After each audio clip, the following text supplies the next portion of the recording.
에베소서 12장 18절에서 29절 말씀. 너희는 만질 수 있고 불이 붙는 산과 침침함과 흑암과 폭풍과 나팔 소리와 말하는 소리가 있는 곳에 이른 것이 아니라 그 소리를 듣는 자들은 더 말씀하지 아니하시기를 구하였으니 이는 짐승이라도 그 산에 들어가면 돌로 침을 당하리라 하신 명령을 그들이 견디지 못함이라. 그 보이는 바가 이렇듯 무섭기로 모세도 이르되 내가 심히 두렵고 떨린다 하였느니라. 그러나 너희가 이른 곳은 시온 산과 살아계신 하나님의 도성인 하늘의 예루살렘과 천만 천사와 하늘에 기록된 장자들의 모임과 교회와 만민의 심판자이신 하나님과 및 온전하게 된 의인의 영들과 새 언약의 중보자이신 예수와 및 아벨의 피보다 더 나은 것을 말하는 뿌린 피니라. 너희는 삼가 말씀하신 일을 거역하지 말라. 땅에서 경고하신 일을 거역하는 그들이 피하지 못하였거든. 하물며 하늘로부터 경고하신 일을 배반하는 우리일까 보냐. 그때에는 그 소리가 땅을 진동하였거니와 이제는 약속하여 이르시되 내가 또 한 번 땅만 아니라 하늘도 진동하리라 하셨느니라. 이 또 한 번이라 하심은 진동하지 아니하는 것을 영존하게 하기 위하여 진동할 것들 곧 만드신 것들이 변동될 것을 나타내심이라. 그러므로 우리가 흔들리지 않는 나라를 받았은즉 은혜를 받자. 이로 말미암아 경건함과 두려움으로 하나님을 기쁘시게 섬길지니 우리 하나님은 소멸하는 불이심이라. 아멘.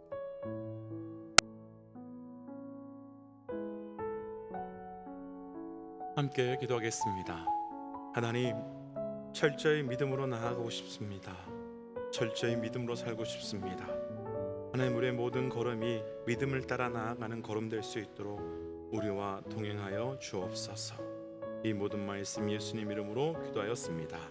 아멘. 할렐루야.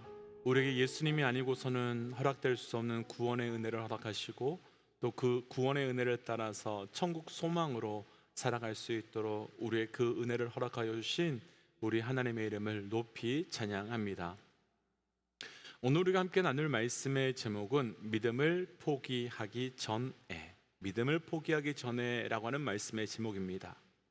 우리가 계속해서 묵상해 오고 있는 히브리서 말씀은 유대교를 떠나 그리스도인이 되었다가 다시금 유대교로 돌아가려고 하는 그 사람들에게 영적 갈등과 핍박 그리고 그 흔들림을 염려하며 그들에게 믿음을 포기하지 말아야 되는 이유를 하나하나 기록하며 도전한 말씀입니다.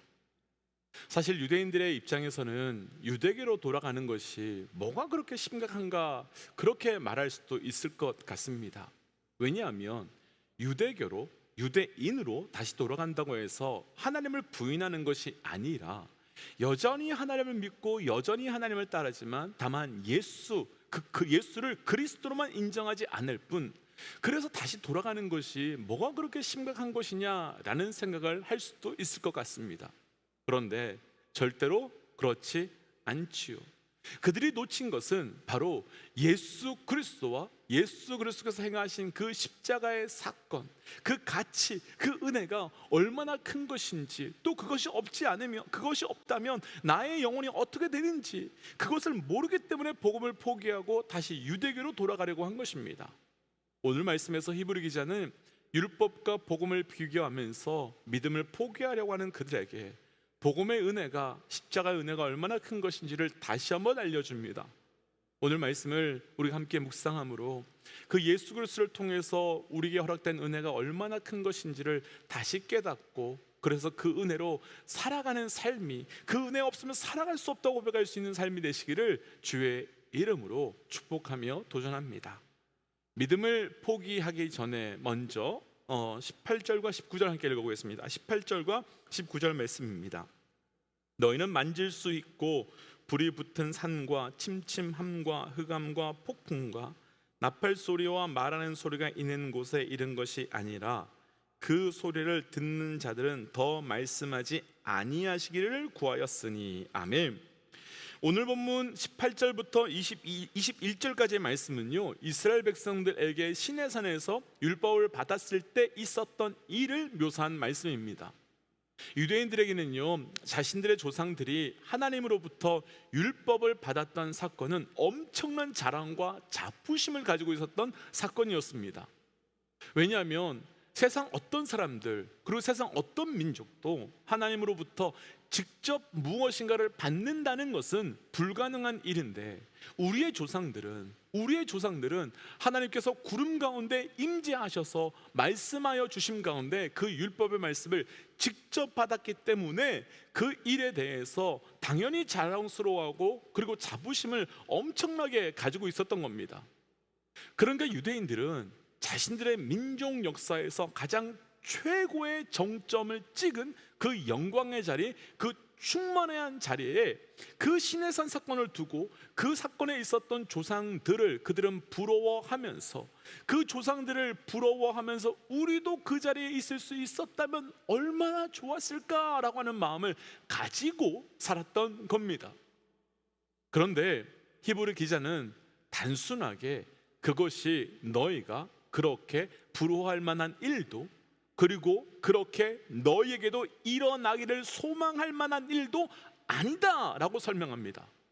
그 이유에 대해서 우리가 조금 전에 읽었던 19절에서는 그 소리를 들은 자, 그러니까 시내산에서 하나님께서 임재하셔서 하나님의 백성들에게 친히 말씀하신 것을 들은 너희 조상들은 행복해하고 즐거워했던 것이 아니라 오히려 하나님께 더 말씀하지 말아달라고, 말씀하지 않으시기를 구했다고 말하고, 또 20절로 내려가 보시면 심지어 짐승이라도 그 산에 가지 않기를 원했으며 그 말씀을 견디지 못했다 하고, 21절 하나만 더 내려가 보세요. 21절은 심지어 모세까지도 그 음성을 듣고 내가 심히 더 두렵고 떨린다 라고 했다고 말하고 있습니다. 그러니까 너희들은 시내산의 사건을 최고의 영광의 사건이라고 생각하고 그 일이 우리에게도 내게도 있기를 원한다 라고 말하고 있지만, 정작 그 자리에 있었던 사람들은 기뻐하며 즐거워했던 것이 아니라 두려움과 염려로 그 자리에 있었다라고 바꾸어주고 정확하게 설명해주고 있는 거지요. 그렇다면 히브리 기자는 왜 이렇게 설명하고 있는 것이겠습니까? 지금 다시 유대교로 돌아가려고 하는 사람들이, 믿음을 포기하고 다시 유대교로 돌아가려고 하는 사람들의 그 바로 핵심이 율법 때문이었기 때문입니다. 유대인들은 우리에게 주신 그 율법이 우리들에게 최고의 축복이며 최고의 은혜로 믿고 있었습니다. 그래서 시내산의 사건을 자신들의 역사에서 최고의 역사로, 최고의 정점으로 여기고 있었던 겁니다. 그런데 히브리 기자는 그런 것이 아니다, 그런 것 아니다, 너희가 그렇게 복음 대신에 선택하려고 하는 그 율법은 너희를 살리기 위함이 아니고 일으키기 위함이 아니라 그 율법으로 인하여 죄를 드러내고 드러난 죄로 인하여 하나님 앞에 서는 것을 두렵게 만드는 통로며 도구였다라고 설명해주고 있는 겁니다. 우리가 앞에서도 나누었지만 하나님께서 우리에게 율법을 주셨던 본질적인 이유는 율법을 통해서 우리가 특별한 존재임을 증명하시기 위함이 아닙니다. 오히려 그 반대로 율법을 우리에게 주신 이유는 우리가 얼마나 죄인인지를 드러내고 보여주시기 위한 잣대였습니다. 그래서 로마서 3장 20절 말씀에서도 율법의 행위로는 하나님 앞에 의롭다 하심을 얻을 자가 없다, 하나도 없다 라고 말씀하고 계신 거지요. 그러니까 율법을 받던 자리에 있던 이들의 조상들은, 그리고 심지어 모세까지도 그 율법 앞에서 두렵고 떨린다라고 말할 수밖에 없었던 겁니다. 그러니까 지금 유대인들은 시내산의 사건을 정확하게 알지도 못했고 그 가치를 제대로 이해하지도 못하고 있었던 거지요. 여기서 잠깐 오늘 말씀 제목 그대로를 적용해서 우리에게 점검하며 도전하고 싶은 것이 하나 있습니다. 지금 우리 가운데 믿음을 포기하시려는 분 혹시 계신지요? 혹은 믿음을 포기하지는 않으시지만 그 무엇 때문에 적당히 타협하며 적당히 믿고 계신 분들 계신지요? 그런데 우리의 믿음을 포기하게 만들고 또 우리의 믿음을 흔들게 하는 그것이 정말 그만한 가치가 있는지 점검해 보고 싶습니다. 지금 다시 유대교로 돌아가려고 하는 사람들은 예수님의 복음보다 우리 조상들이 시내산에서 받은 그 율법이 훨씬 더 가치 있고 훨씬 더 소중하다고 여겼기 때문에 돌아가려고 하고 있는 겁니다. 그런데 히브리 기자는 정확하게 시내산에서 있었던 그 사건은, 그리고 시내산에서 받은 율법은 너희가 생각하는 그것이 아니라고 말하고 있는데, 혹 이와 같이 가치에 대한 착각, 그것이 우리에게 있는 것은 아닌지요? 사랑하는 믿음의 영적 여러분, 믿음을 포기하고 흔들기 전에 온전한 절대 가치가 무엇인지를 분별하시기를 도전합니다. 내가 그것을 붙들려고 하는 내 신앙을 흔들 만한 가치가 있는지, 내 신앙을 내려놓을 만한 가치가 있는지를 우리는 한번 돌아보아야 되는 겁니다. 주 예수보다도 귀한 것은, 그리고 주 예수를 통해 주신 복음보다도 귀한 것은 우리에게 그 어떤 것도 없기 때문입니다. 그러면서 이제 히브리 기자는 시내산의 사건보다, 그리고 시내산에서 주어진 율법과는 비교할 수 없는 시온산에서 주어진 복음의 사건에 대해서 설명하는데요, 시온산에 대한 사건은 22절과 23절입니다. 그러나 너희가 이룬 곳은 시온산과 살아계신 하나님의 도성인 하늘의 예루살렘과 천만 천사와 하늘에 기록된 장자들의 모임과 교회와 만민의 심판자이신 하나님과 및 온전하게 된 의인의 영들과. 아멘.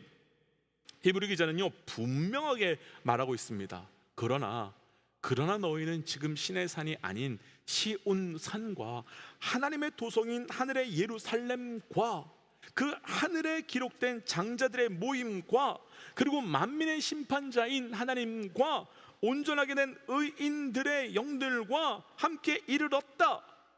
무슨 의미겠습니까? 어떤 뜻이겠습니까? 이런 뜻이죠. 너희 조상들은 시내산에 이르러 율법을 받으며 두려움으로 떨고 공포로 떨고 있었지만, 너희는 하나님의 도성인 하늘의 예루살렘인 시온산에 이르렀다라고 증거하고 있는 겁니다. 시내산과 시온산을 구별하고 있는 거지요.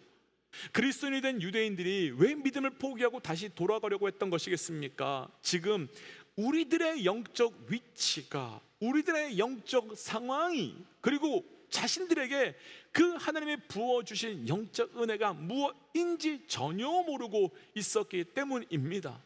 그래서 이제 히브리 기자는 시온산, 너희가 지금 있는 시온산이 어떤 곳인지 증거하기 시작하고 설명을 시작합니다. 먼저 여기서 우리가 분명하게 하고 싶은 것이 한 가지 있습니다.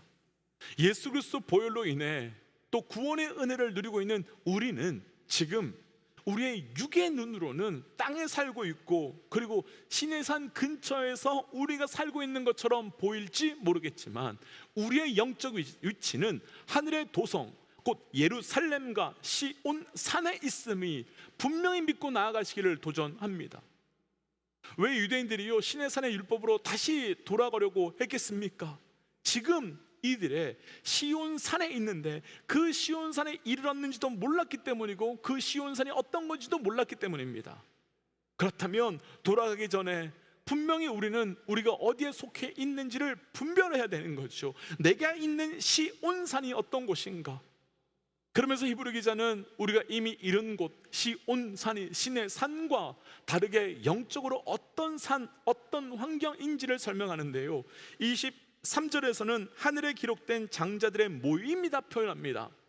하늘에 기록되었다는 것은 하나님의 생명책에 기록되었다라는 뜻이죠. 그 생명책의 장자들의 그 모임이 기록되어 있다고 말합니다. 그럼 장자들의 모임은 어떤 의미겠습니까? 중요한 의미가 있는데요, 첫 번째는 하나님의 소유라는 의미로 하나님께서 예수 그리스도의 피값을 통해 그들의 생명값을 지불하셨다라는 뜻이죠. 바로 유월절 사건을 뜻하는 겁니다. 하나님께서 애굽에서 이스라엘 백성을 출애굽시키실 때 내리신 재앙 가운데 마지막 10번째 재앙이 바로 장자의 죽음에 관한 재앙이었습니다. 그때 하나님께서는 그 어린 양의 피를 문에 바르는 집마다 장자의 죽음이 넘어가는 패스오버되는 6월의 사건을 허락하셨는데, 그를 통해 하나님께서는 장자는 나의 것이다 라고 분명히 밝혀주셨습니다. 그런데 앞의 말씀에서도 우리가 이미 나누었지만, 앞의 말씀에서는 그 장자의 은혜를 하찮게 여기며 죽 한 그릇에 팔아버렸던 것이요, 그리고 하나님의 장자의 모임이라고 하는 또 다른 의미는 바로 예수와 함께 우리가 하나님의 나라를 상속받을 공동 상속자라고 하는 뜻이 들어가 있는 겁니다. 다들 아시겠지만요, 장자는 원래 딱 한 사람입니다. 장자는 두 사람이 될 수 없지요. 그래서 하나님 나라의 장자는 예수 그리스도, 그분 한 분밖에 없습니다. 그런데 하나님께서는 우리를 예수님과 같은 장자로 받아들여 주심으로 하나님의 아들 예수 그리스도께서 계승하실 그 하나님 나라에 대한 장자권을 우리에게도 허락해 주심으로 그 땅에서 죄인이 아닌 장자로 살아갈 수 있도록 허락해 주셨다는 의미가 그 안에 포함되어 있는 겁니다. 또 저희가 시간이 없어 다 설명 못하지만요, 한 가지만 더 보시면 24절에서 우리에게 아벨의 피가 아닌 보혈의 피가 뿌림을 받은 자라고 설명합니다. 그러니까 시온산에 있는 자는 아벨의 피가 아니라 보혈의 피가 뿌려진 자다라고 말하고 있는 것이요. 아벨의 피는 어떤 피였습니까? 아벨의 피는 왜 흘렸습니까? 아벨은 가인에 비해서 의인이었었지요. 분명히 의인이었습니다. 그러나 그 의인의 피라고 하지만 자신의 생명조차도 살리지 못하는 사람의 의의 피였습니다. 그러나 예수 그리스도의 보혈의 피는 어떠하십니까? 예수 그리스도 보혈이 우리에게 부어지고 뿌려짐으로 인하여 자신의 생명도 살리지 못한 아벨의 피와는 비교할 수 없는 우리에게 죄 씻음과 구원의 은혜가 시작되었습니다. 그런데 그 피가 지금 바로 시온산에 있는 우리에게 뿌려지고 있다는 것을 설명하고 있는 겁니다. 그러면서 히브리 기자는 계속해서 옛 신의 산과 율법, 그리고 새 시온 산과 복음을 비교하면서 그러는 중에 마지막에 28절에 가보시면 우리가 이런 것을 받았고 우리가 이런 것을 누리고 있고 우리가 이런 존재가 되었으니, 그리고 무엇보다도 흔들리지 않는 하나님의 나라를 받았으니 우리 또한 흔들리지 말아야 한다. 우리 또한 경건함과 두려움으로 하나님을 기쁘시게 하며 나아가라 라고 도전하면서 바로 결정적 차이, 그러니까 너희는 신의 산에 있는 두려워하는 존재가 아니라 그렇게 살았지만 이제 두려움으로 더 이상 살지 않아도 되는 시온산 하늘의 도성 예루살렘에서 머물고 있는 믿음의 사람이다. 그러니 너희는 다시 이쪽으로 가는 믿음을 포기하지 말아야 한다라고 설명하고 있는 겁니다. 아마도 이 시대 살아가고 있는 우리 중에도 믿음이 흔들리고 믿음을 포기하려고 하는 분들이 계실 것 같습니다.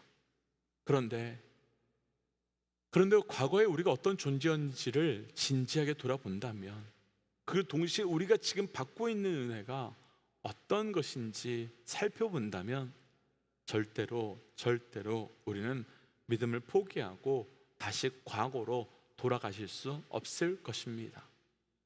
그래서 도전하고 축복하기는 받은 은혜, 그 받고 있는 은혜, 또한 주실 은혜를 기억하면서 돌이켜 나아가고 멈추는 것이 아니라 오히려 더 깊은 믿음으로 나아갈 수 있는 영적 은혜가 저를 비롯한 우리 모든 믿음의 동역자들의 삶 가운데 가득하시기를 주의 이름으로 축복합니다. 그래서 이 시간 이렇게 기도하고 싶습니다. 하나님, 우리 삶의 믿음이 흔들릴 때마다 주신 은혜가 얼마나 큰 것인지, 그리고 하나님께서 내게 행하여 주신 그 은혜가 얼마나 놀라운 것인지를 다시 한번 돌이켜봄으로 끝까지 나의 믿음이 세워져 가며 지켜가는 자 되게 하여 주옵소서라고 함께 기도하겠습니다. 함께 기도할까요? 하나님, 주셨던 말씀을 기억하며 나아갑니다. 아버지, 우리 삶 가운데 붙들고 나아가야 되는 무엇이, 그 믿음의 본질이 무엇인지 더 깊이 알게 하여 주옵소서. 나의 믿음이 흔들리고 나의 믿음이 돌이켜 나아가는 때마다 주여 우리에게 온전한 믿음을 더하여 주셔서 믿음 붙들고 살게 하여 주시고 믿음으로 나아가게 하여 주셔서 그 온전한 믿음의 은혜가 우리에게 완전히 나타날 수 있도록 동행하시고 함께하여 하나님, 주께서 우리에게 허락하신 그 시온산으로 불러주신 은혜가 얼마나 큰 것인지 다시 고백하길 원합니다. 하나님, 늘 은혜 가운데 살기에 상실되고 그 은혜의 가치를 우리가 잃어버렸다면 하나님, 다시 한번 이 말씀 통하여 우리에게 허락하신 은혜가 얼마나 큰 것인지 다시 고백하게 하여 주시고, 다시 고백된 믿음으로 오늘도 더 깊은 믿음으로 나아갈 수 있도록 우리와 동행하여 주옵소서. 이 모든 말씀 예수님 이름으로 기도하였습니다. 아멘. 사랑하는 믿음의 동지 여러분, 우리의 믿음이 어디로 나아가야 되는지, 또 우리가 지금 받고 있는 믿음의 은혜가 얼마나 큰 것인지 늘 돌이켜 보시면 절대로 과거로 혹은 믿음을 포기할 수 없을 겁니다. 온전한 믿음으로 나아가시기를 주의 이름으로 도전합니다. 함께 이 시간 선포하고 또 삶의 자리로, 기도의 자리로 나아가지요. 함께 선포하겠습니다. 하나님은 살아계십니다. 아멘. 승리하십시오. 함께 기도하겠습니다.